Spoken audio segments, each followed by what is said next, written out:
Craig Murray because he dared to say that. You know, there are some like droplets of Lucifer about, to use a colourful theistic language. Where do they come from? You know, now Hegel had thought a lot about this because he was a master of the Hermetic mysteries, and he was a master of comparative global esotericism. He was probably the most learned philosopher in the history of European thought, you know, between Leibniz and I don't know, I'll leave that one hanging there, you know, because his mastery of the entirety of what philosophers have to do was what is so profound about Hegel. And he then applied his polymathic mind to understand ethics.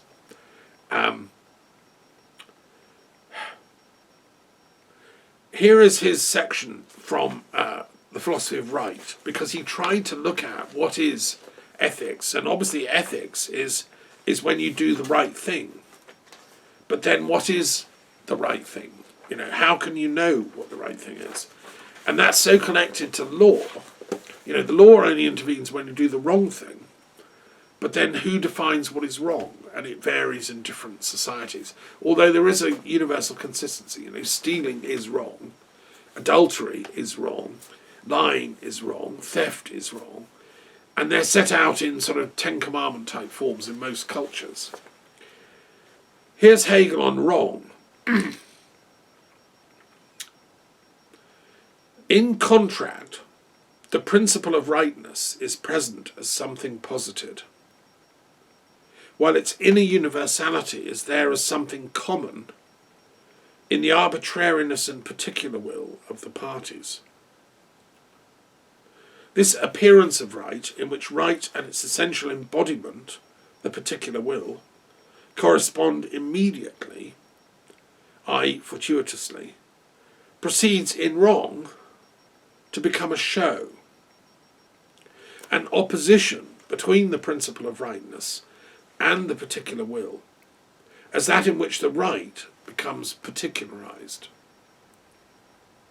But the truth of this show is its nullity, and the fact that right reasserts itself by negating this negation of itself.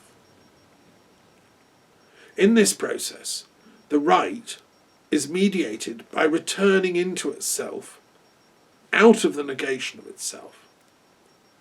Thereby it makes itself actual and valid, while at the start it was only implicit and something immediate. So to unpack that text, which is, you know, typical Hegel, he's saying that, like, people that do wrong, they don't get up and say, I'm doing wrong. You know, Boris Johnson doesn't get up in Parliament and say, I'm doing wrong. We know Brexit's a scam. I'm doing it for the rich. No, he gets up and pretends to be doing the right.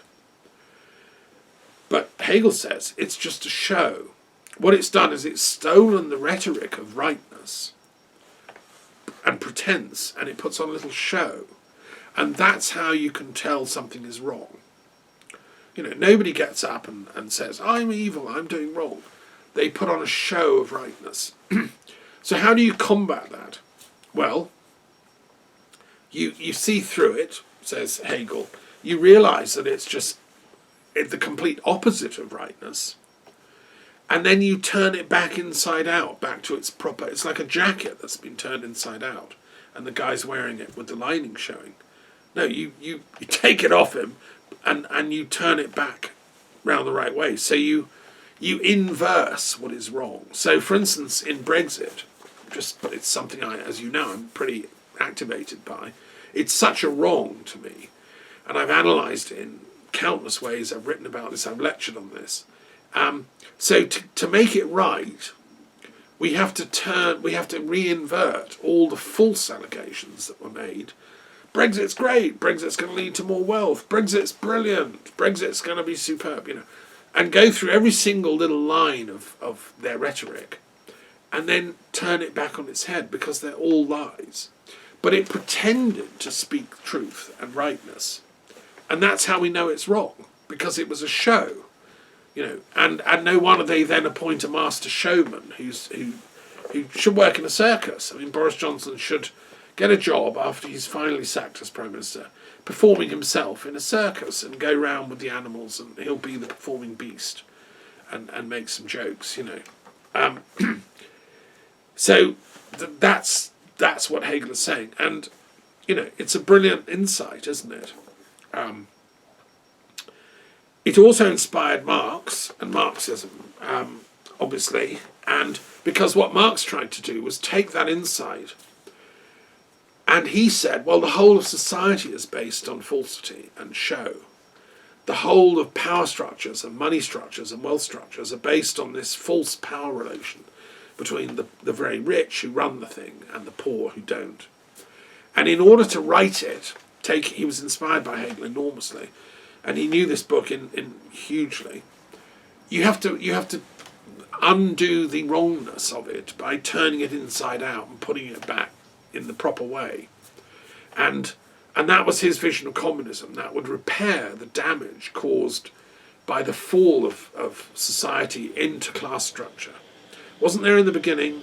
100,000 years we were fine little hunting bands, everyone loved each other, and we all, used to trundle about in our, kind of druidical style, simple arrangements.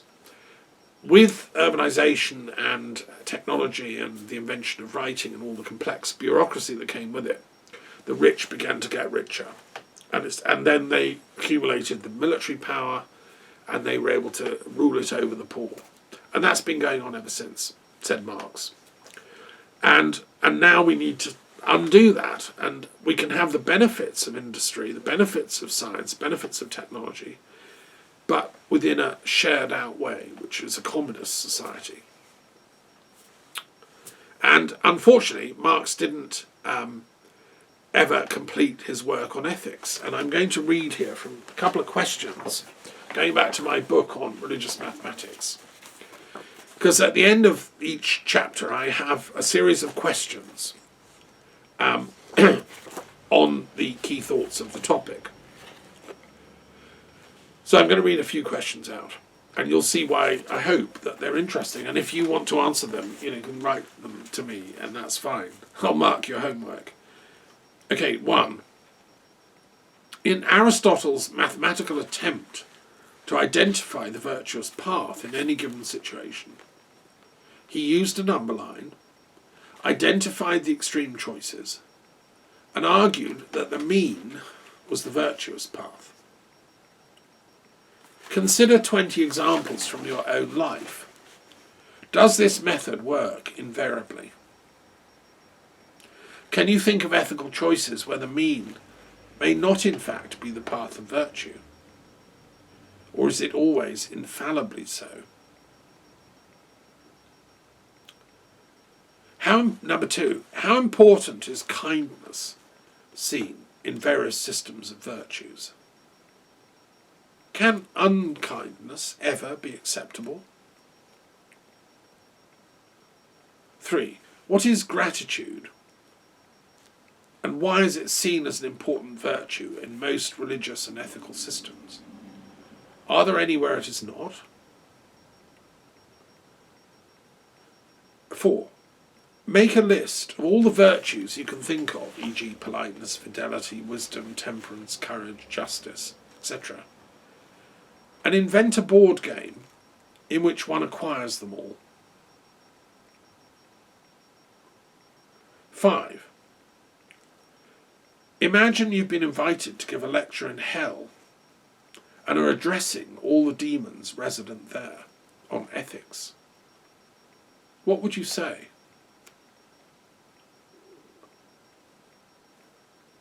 6, if negative forces like to interfere with human progress and moral evolution by sowing negativity, hatred, and vices into us, are they simply the reverse image of the virtues? How is it we fall again and again to their temptations? What are reversed virtues?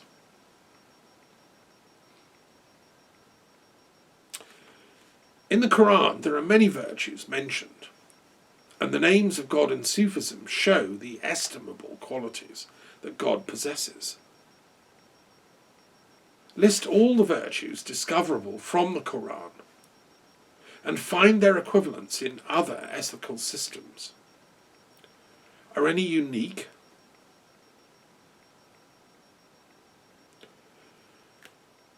Imagine you're examining Karl Marx for his PhD thesis. You ask him to go away and rewrite an extra chapter on ethics, as developed in Epicurean and Hegelian thought, and the application of ancient philosophy to modern world problems. Sketch how he might have added this final chapter, and whether by doing so, and thinking about ethics, it might have changed history. How? So that's me having fun setting these kind of questions, but it's fun, but it's also incredibly serious, because I would say that his examiners, if they'd have set Marx that question, go away and rewrite the ethics chapter, which wasn't there, by the way, it's not in his thesis, it would have got his brain working, and he would have transformed his thinking about these things. And I think the great tragedy of Marxism is it didn't have an ethics at its core. It sort of assumed one, but it never articulated it rationally. It never thought it through. I just don't think Marx was forgive me for saying this, I don't think he was a deep enough philosopher to realise the lack. Okay, I want to move on, and now I want to introduce another thinker into this discussion that deserves a place here. And this is Nietzsche, who also wrote about ethics, and he was also a great literary figure. And, I think he was a genius of exposing the troubles and the challenges of being in the real world,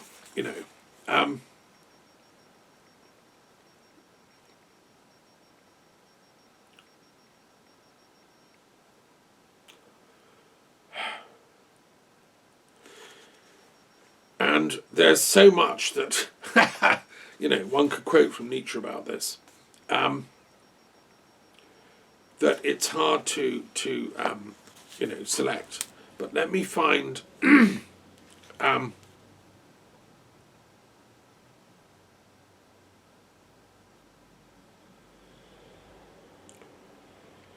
appropriate passage.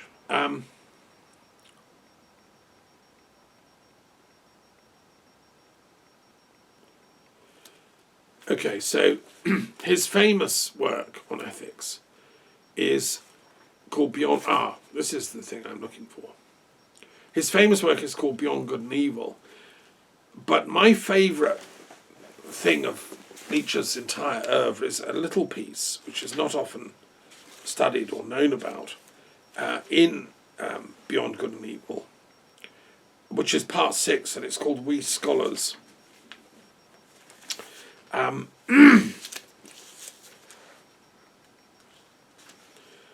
And it's a clarion call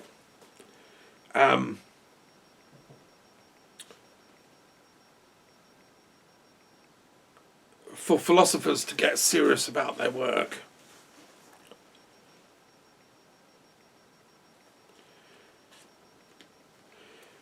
Finally, how could it really be otherwise? Science is flourishing today, and her good conscience is written all over her face. While the level to which all modern philosophy has gradually sunk, this rest of philosophy today, invites mistrust and displeasure, if not mockery and pity. Philosophy reduced to theory of knowledge, in fact no more than a timid epochysm and doctrine of abstinence, a philosophy that never gets beyond the threshold and takes pains to deny itself the right to enter. That is philosophy in its last throes, an end, an agony, something inspiring pity. How could such a philosophy dominate? You know, that little paragraph it sums up Nietzsche's critique of what was going on in philosophy in his time, which was it was being reduced to scientific ordering. Because the 19th century had seen such flourishing of the material sciences, many philosophers in France, with positivism, felt that pure philosophy was no longer needed. That had been done, that was passé. What was needed now was the materialistic reconstruction of reality by the positive sciences, chemistry, physics, biology, the mathematical sciences. They were making great advances, but Nietzsche saw through this dance. He was one of the few prophetic voices of European philosophy at the time to not fall for that seduction. He knew there was still a place for philosophy in world society, in European thought. He used to go to Sils Maria, a little village in Switzerland, and write his works, some of these, probably that passage even, walking among the mountains, and he felt that there's something not right with academia. Philosophy has become what he calls timid epochysm and the doctrine of abstinence. And it's a philosophy that never gets beyond the threshold and takes pains to deny itself the right to enter. Now this is a wonderful play on Christ's teaching that the Pharisees, who were supposed to be the guardians of the path to knowledge, were actually blocking the way for students who wanted wisdom. The Pharisees of his day, and he'd come up against them, were denying to people like him the chance to actually advance in wisdom, because what Christ wanted was so audacious. He wanted to become suffused into the God force, the God energy. He wanted enlightenment, which is the highest form of philosophical practice. And yet the rabbis were telling him, go away, you're mad, you can't do that. Well, it was happening in 19th century Germany and Europe as well. If you went to university and said, I want wisdom, I want enlightenment, you'd be laughed at. Because the philosophers guarding the academy were saying, you don't have the right to enter. But neither will we enter either. Now, Nietzsche is often said to be an opponent of Christianity, but I think he was an opponent of churchianity and the bourgeois hypocrisy. They turned Christ's teachings into a sort of justification for non-entry. And that was Kierkegaard's point as well. So I think Nietzsche was secretly very inspired and influenced by Jesus as the rebel, as the one who stood against the system.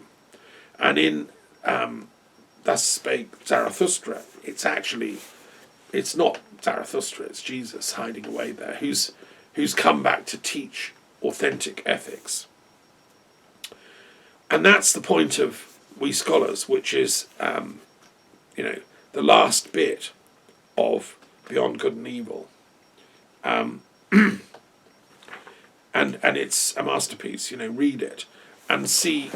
I was very inspired by Nietzsche when I was a young man deciding on my career, and decided, as well as a poet, I ought to be a philosopher, because I wanted to find that ultimate truth, that enlightenment that he talked about. And I've been working on it, ever since. Okay, so I want to share a couple of other thinkers.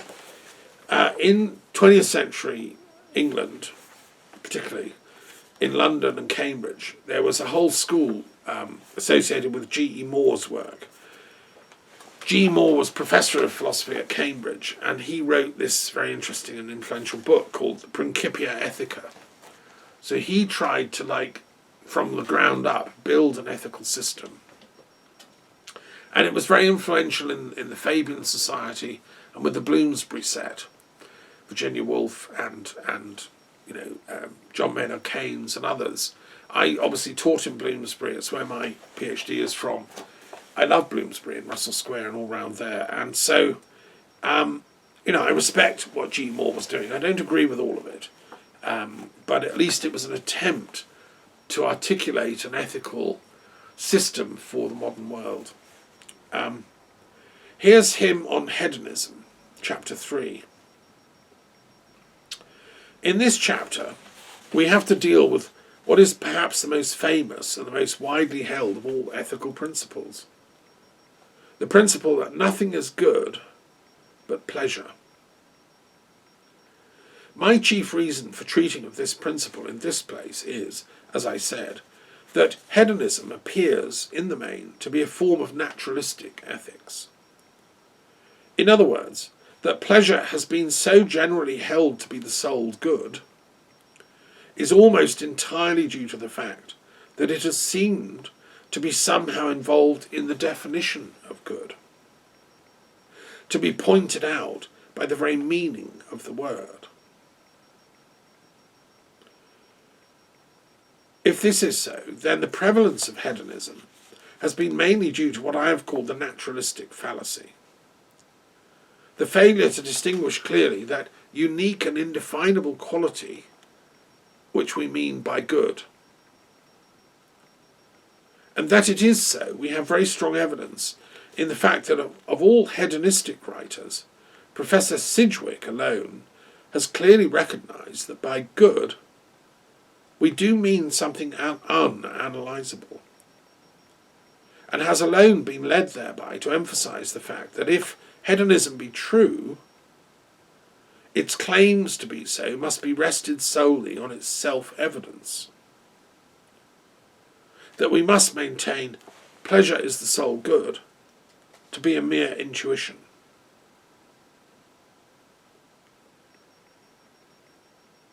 It appeared to Professor Sidgwick as a new discovery that what he calls the method of intuitionism must be retained as valid alongside of, and indeed as the foundation of what he calls the alternative methods of utilitarianism and egotism.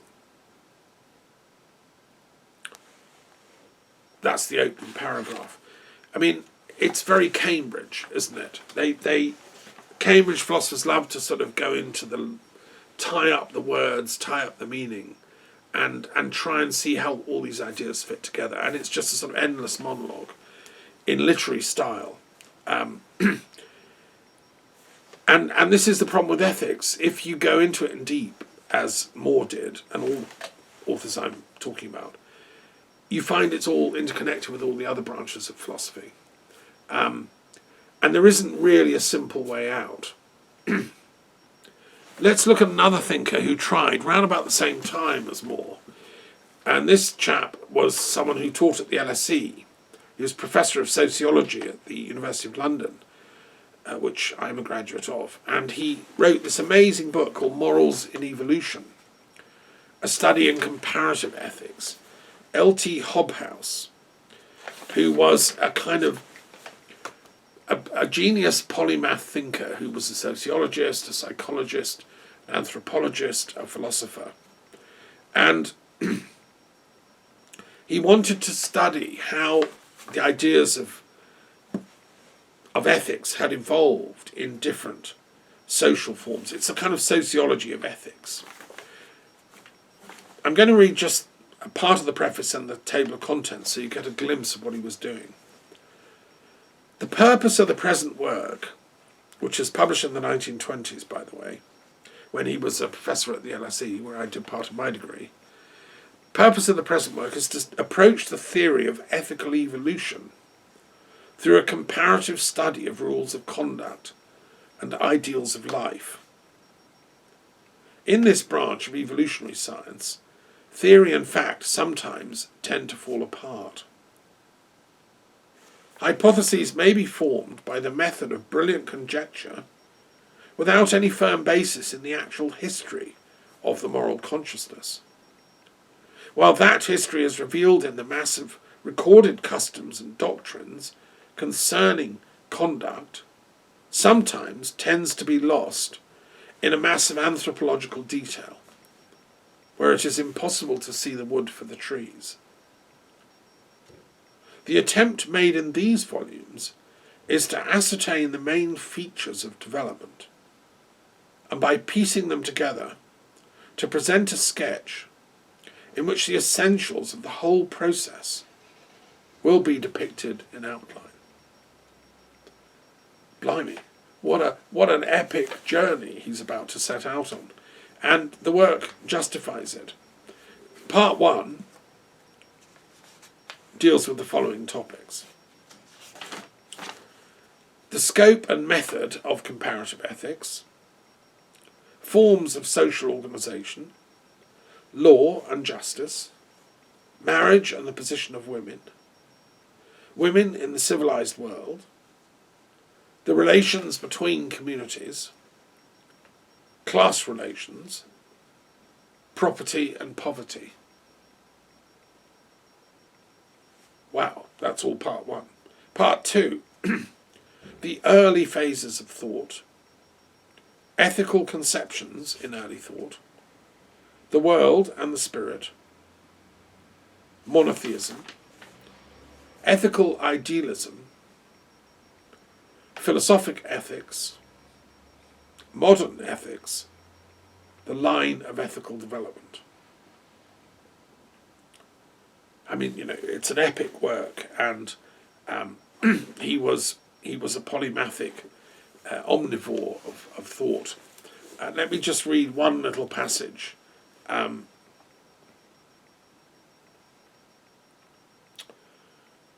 Like the Chinese, the Greeks had a tradition of a prehistoric epoch in which there were no slaves. But by the Homeric epoch, we find slavery in full swing. And the regular issue of the capture of a town is that the men should be slain and the women enslaved. Hector knows, and no thought is so bitter to him, that when Troy is taken and he himself is slain, it will be Andromache's fate to be a bondwoman to one of her conquerors. Her family had already suffered the same fate. The swift-footed, godlike Achilles had destroyed her father and her 7 brothers, and had carried off her mother with the rest of the spoil, though he afterwards set her free for an immense ransom. Now Hector was all these to her, but the day would come when the Argives would sack the sacred town of Ilium, and Hector in his turn be taken from her, and it would be her lot to fall into slavery. So that occurs in the context of a big discussion about the history of slavery, which cultures have done it: slavery in Islam, slavery in Hinduism, and so on and so on. It's epic stuff, and the point that Hobhouse is making is that we can't really study ethics in a vacuum. We as human beings, we inherit a whole museum of former ethical concepts and approaches which have to be studied historically and anthropologically. And I would agree with him. I mean, that's kind of what I've been doing. I want to finish with a couple more quotes, and then I'm going to end. One of my favourite, more recent philosophers is a great thinker called Karl Jaspers. And he wrote in his book, The Way to Wisdom,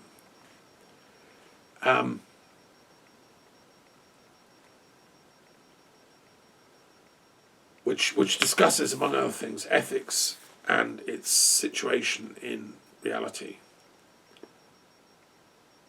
Let us compare these 3 levels. On the first level, the relation between good and evil is moral. The question is whether our natural inclinations are governed by a will subservient to moral laws. In Kant's words, duty is opposed to inclination. On the second level, the relation is ethical. The essential is the authenticity of our motives. The purity of the unconditional is opposed to an impurity which consists in the reversal of the relation of contingency, in which the unconditional is made contingent on practical conditions. On the third level, the relation becomes metaphysical. Here, the essential lies in the motives themselves. Love is opposed to hate. Love impels to being, hate to non-being. Love grows in bond with transcendence. Hate, severed from transcendence, dwindles into the abstract punctuality of the ego. Love works as a quiet building in the world. Hate as a loud catastrophe, submerging being in empirical existence and destroying empirical existence itself. On each level, an alternative is revealed. A decision is called for. A man can only want one thing or the other if he is authentic. He follows inclination or duty. He lives in perversion or in purity of motive. He lives out of hate or out of love. But he can fail to decide. Instead of deciding, we vacillate and stumble through life, combine the one with the other, and even accept such a state of things as a necessary contradiction. This indecision is, in itself, evil. Man awakens only when he distinguishes between good and evil. He becomes himself when he decides which way he is going and acts accordingly. We must all continuously recapture ourselves from indecision. We are so little capable of fulfilling ourselves in goodness that the very force of the passions that drive us headlong through life is indispensable to the lucidity of duty. When we really love, we cannot help hating whatever threatens our love. And it is precisely when we feel certain that our motives are pure that we succumb to the perversion of impurity. Well, that's pretty deep stuff. Jaspers was one of the great existential philosophers of the 20th century who left Germany. He couldn't stand the Nazis. He thought they were ignorant cretins and just dumbing down Germany. Germany had a profound intellectual culture, and here it was mobs on the street baying about anti-Semitism. So he left in horror and went to live in Switzerland, where he lived during the whole war and afterwards. And he's one of the great thinkers, and he did what I've done, but earlier. He looked at comparative religions and tried to find the common ethical codes between them all. But he lived before that much was known. He wasn't able to access the full range of our knowledge of religions that we now have in religious studies. It was still a beginning discipline. But his motivation was very profound. I want to read now from another philosopher, Theodore Adorno, who worked within the European intellectual traditions of sort of left-wing Marxist ideas, but he was a polymath. He ended up living partly in California. He was a friend of many great thinkers at the time, and he left this little book, Minima Moralia. He said, look, the time for great speeches and great ethical treatises is gone. We don't have the time. Life is so pressing. We can just do these little attempts at a moral theory. And they're little jewels of poetic prose. I'm just going to read a little sample of it. Number 30. When, during the last war, which like all others seems peaceful in comparison to its successor, the symphony orchestras of many countries had their vociferous mouths